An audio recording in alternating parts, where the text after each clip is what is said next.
an erupting geyser spews out steam. We observe the dramatic transformation of a liquid to a gas. Yet, as chemists, we need to be clear on what we're dealing with. Is something really changing? Or are we just seeing a different arrangement of the same thing?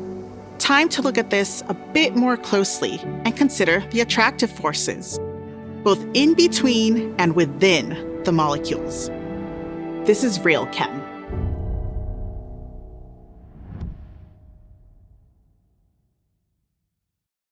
We will focus on some fundamental principles here.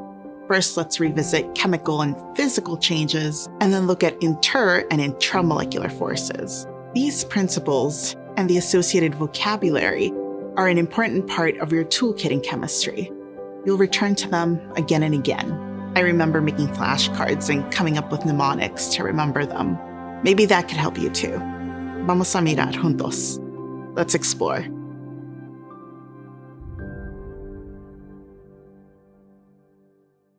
Let's start by reminding ourselves of the differences between chemical and physical changes. Let's look at the water. When it gets hot, like in a geyser, it changes from a liquid to a gas. But at the end of the day, it's still water. No new substances are formed.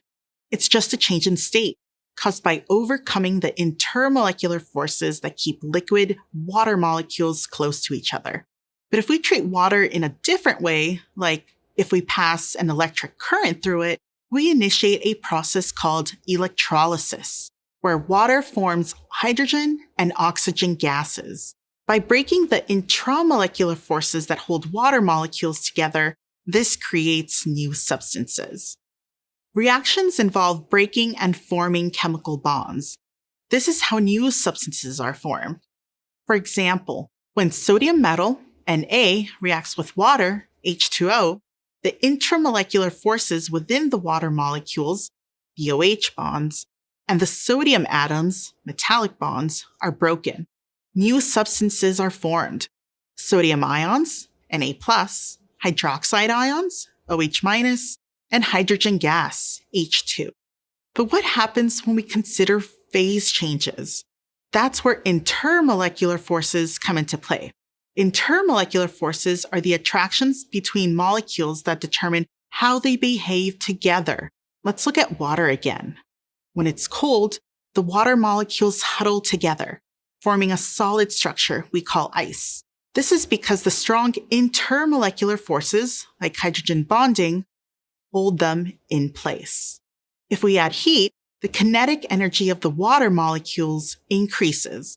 When the kinetic energy is high enough to partially overcome the intermolecular attractions and the water molecules move from their fixed positions, solid, ice, becomes liquid, water. If we keep heating, there is enough energy to completely overcome the intermolecular forces, and gas, steam, is formed.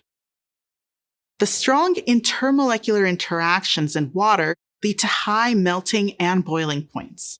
Perhaps one of the weakest intermolecular forces are those in helium. Those weak interactions are much easier to overcome. Helium melts and boils at incredibly low temperatures, only about a few degrees above absolute zero. Whenever you see a transformation taking place, whether working in the lab or standing next to a geyser at Yellowstone, think about breaking it down. Ask yourself, what am I seeing here? A change in the intramolecular forces? The intermolecular forces? Or both? Pretty soon, you will start to develop a really clear picture of these forces. But also, possibly more importantly, you will start to get used to asking yourself questions that scientists ask all the time. What is going on here? And why? Vamos a explorar. Y no se te olvida tener fun.